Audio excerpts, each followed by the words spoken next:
Welcome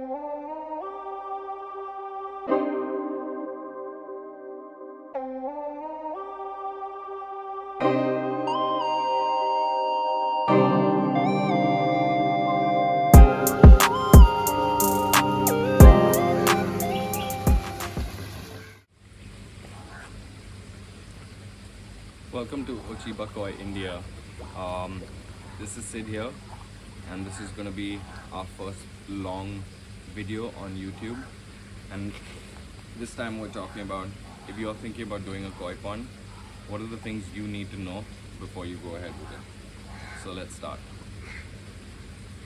Topic number one is space. Yeah, you're definitely going to need. Definitely going to. Point number one. Sorry, point number one is space. You're definitely going to need a lot of space. That's something you need to think about. A minimum size that I'd suggest would be somewhere in the range of 10 feet by 10 feet by 5 feet, which works out to about 13,000, roughly 13,500 liters. Um, So the next thing we're going to talk about is actually cost. The cost of a pond obviously varies depending on how you're doing this pond. There's tons of costs involved, include construction costs, equipment costs. There are permanent costs, and then there are monthly costs, like recurring costs for food, electricity, meds, and things like that. You need to take an account for all of this, because once you start into the hobby, it's definitely an expensive hobby. Yeah. Third, we're going to talk about time. You're going to need a lot of time. Yeah. Most of it is leisurely. It's feeding your koi, checking on them, keeping an eye on them, making sure they're okay.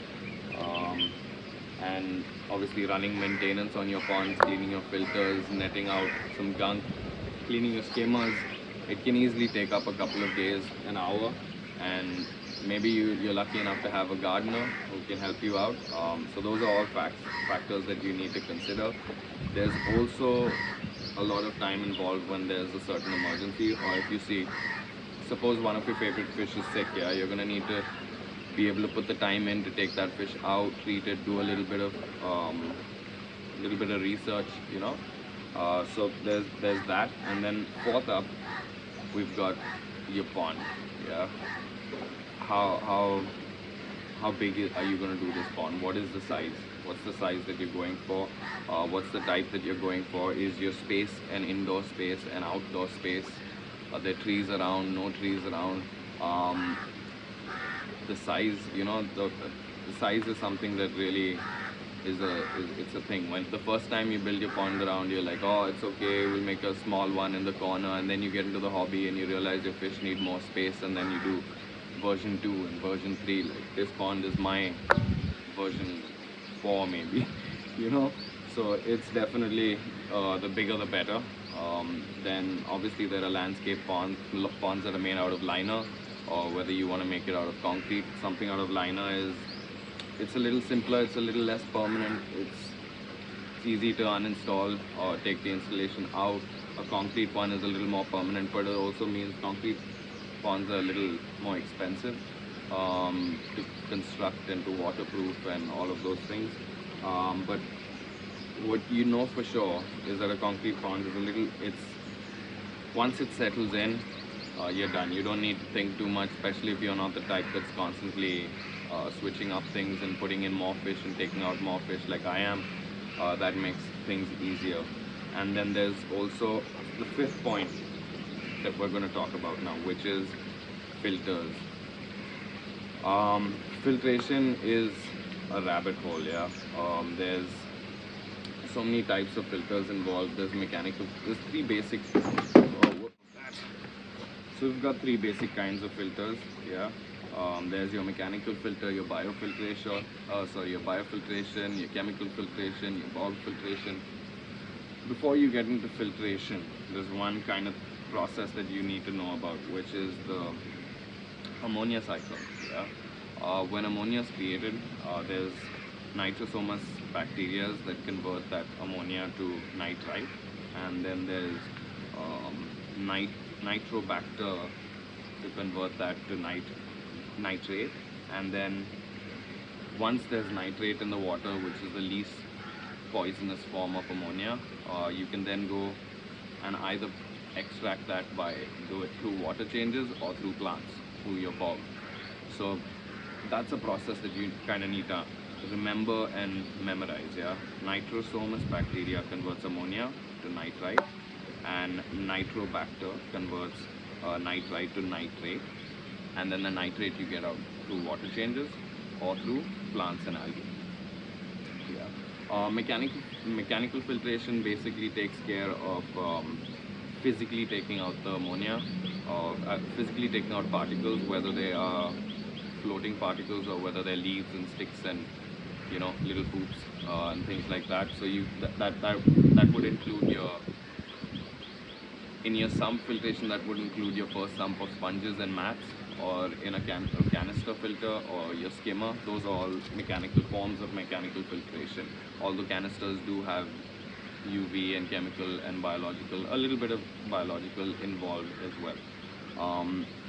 Then there's obviously your biofiltration. Yeah, biofiltration is basically the process of converting ammonia out of the water, and that is done through a biofilter which has all sorts of substrates. It could be sand, it could be pumice, it could be all sorts of substrates that kind of allow for the bacteria to grow onto them and allow for the water to flow around them at a pace that the bacteria can optimally juice out those that ammonia and that nitrate.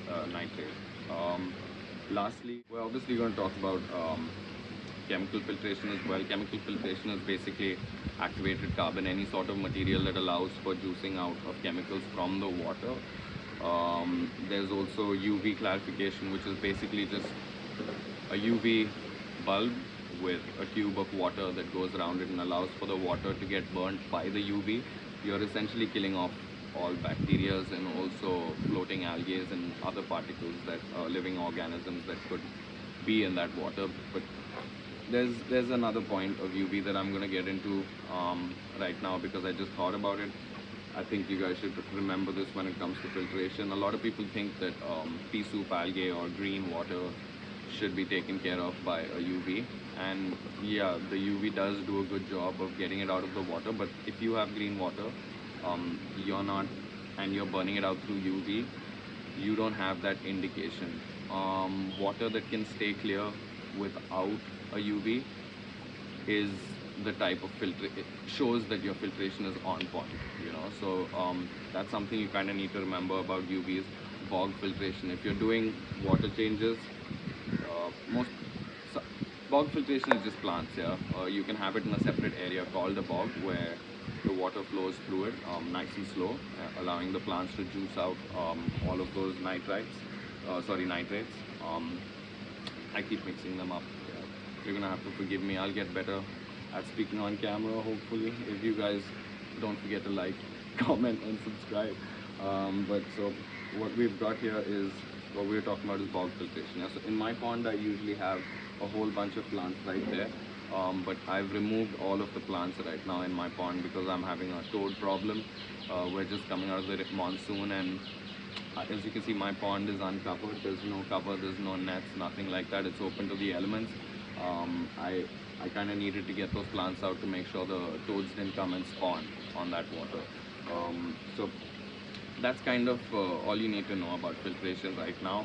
You need to decide which one you need to go for. A sump filtration is kind of more long term, while a canister filter is, well, they're for hobbyists. Yeah, they're canister filters are great if you're just looking for something easy and quick to take care of the situation. But a canister with a sump is something that will really help you out, because the canister kind of support your mechanical filtration, and the sump provides the permanency of the bacteria. So moving on to the next point, you need to have a quarantine facility if you're going to build a pond. You're going to use this quarantine facility to treat any of your sick fish that may pick up, a fungus infection. Maybe they've got, there's a whole list of issues that could crop up. And secondly, when you buy koi from anybody, you need to be quarantining your fish. If it's your regular supplier and all your fish in the pond are from that same supplier, then you don't have to worry too much. But even then, it's good practice to quarantine. In that situation, I do about 6 or 7 days quarantine.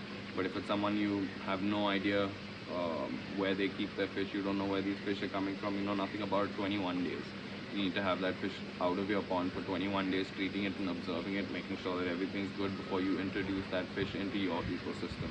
Um, in your quarantine facility, obviously you're either going to need, I'd go for something like 1,000 liter IBC or maybe a 300 liter glass tank. Glass tanks are great because you can observe what's happening. IBCs are great because it's easier to, it has a little more volume, you can hold bigger fish comfortably, and you can also do water changes quite simply. You're going to need a cover on this quarantine tank, just to make sure the fish don't jump out and whatever's in there doesn't get out. Aeration, you're going to need ample aeration. You're going to have a stock of meds, meds like PP, rock salt, hydrogen peroxide to counter that PP, methylene blue, paracetamol, Bactinil. Those basic meds will take care of most of your needs, and then you might need other meds as well. You probably want to pick up a microscope so that you can take scrapes and check what's going on and be sure about what you're working with, especially if you don't have a professional around you to help. Bunny, be quiet. All right, cool.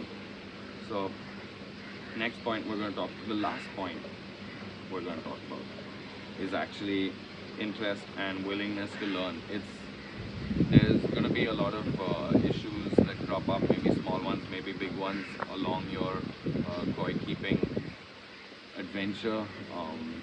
Sometimes, I mean, I'm sure anybody that's watching that's been a koi freak knows that the first couple of times around you definitely learn some big lessons. There might be an outbreak of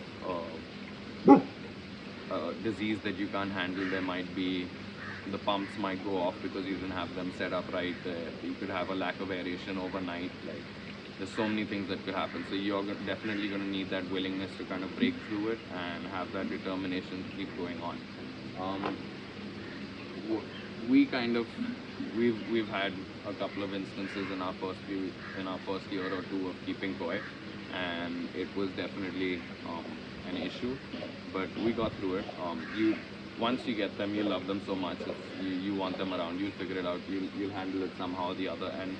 And most people just need to understand that if you keep koi in a big space, with some decent quality of filtration and not too many fish, even if it's a natural pond, they'll survive on their own, eating whatever the hell they can find. And if you keep the feeding in check and you just want to have a nice beautiful pond with some fish in it, you're not trying to grow out some champions, then it makes things even easier. Yeah, so if you're interested in more videos like this, I ask you to like, comment and subscribe. It'll definitely let us know that it's something you guys are looking for, and we'll keep doing videos like this.